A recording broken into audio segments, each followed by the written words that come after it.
मेरा नाम ज़हरा मलिक है। मैं पंजाब महको की तालिबा इल्म हूँ। मैं आज आपको सैंडी बना मुसाफिर हवा के बारे में बताऊंगी। दो दोस्त थे, एक सैंडी था और एक कैंडी था। सैंडी और कैंडी खेल रहे थे। अचानक कैंडी खेलते खेलते थक गया, वो बादल पर लेट गया। सैंडी ने कहा, कैंडी मैंने अभी तुम्हारे साथ खेलना है। कैंडी ने कहा, मैं थक गया हूँ, मुझे सोने दो। फिर वो सो गया। अचानक सैंडी थक गया। सैंडी बादल पर बैठ गया और नीचे ज़मीन की तरफ देखने लगा। ज़मीन सारी खुश्क थी। वो फिर लेट गया। अचानक से सारे कतरे नीचे गिरने लगे। उसने जब देखा तो कुछ गुलाब के पत्तों पर गिर रहे थे, कुछ दरख्त पर गिर रहे थे और कुछ नालियों में चले गए।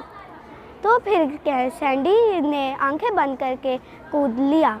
फिर जब वो नीचे गया तो उसकी टांगें ऊपर हो गई और सर नीचे हो गया।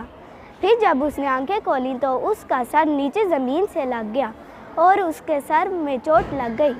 फिर वो सर को पकड़ने लगा।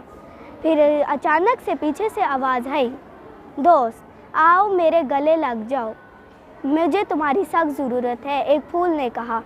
सैंडी ने कहा, आप कौन है, आप मेरे बारे में आपको मेरे बारे में कैसे पता है? वो फूल कहने लगा, मुझे आपकी सख्त ज़रूरत है, आप मेरे पास जल्दी से आ जाएं। सैंडी ने सोचा कि अगर मैं इसके पास जाऊंगा तो मेरा वजूद ख़त्म हो जाएगा, मैं तो इसके पास नहीं जाऊंगा।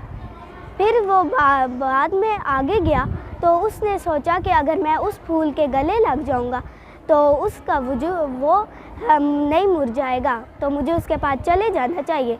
फिर वो उसके पास फूल के पास गया और उसे गले लगा लिया। फिर अचानक आसमान पर सूरज और बादल खेल रहे थे, तो सूरज जीत गया। तो फिर सूरज ने अपनी किरणें ज़मीन पर फेंकी, तो फिर सारे जो कतरे थे वो दोबारा भाप में तब्दील हो गए और वो बादलों पर चले गए। फिर सारे अपनी कहानी बता रहे थे कि मैं फूल पर गिरा, मैं दरख्त पर गिरा, मैं नालियों में चला गया। तो सैंडी ने कहा, रुको रुको, सब मेरी कहानी सुनो। फिर उसने अपनी सारी कहानी सुनाई। फिर सब ने उसकी तारीफ़ की और कहा, तुम बहुत अच्छे हो। फिर सैंडी थका हुआ था, इसी वजह से सैंडी सो गया। शुक्रिया।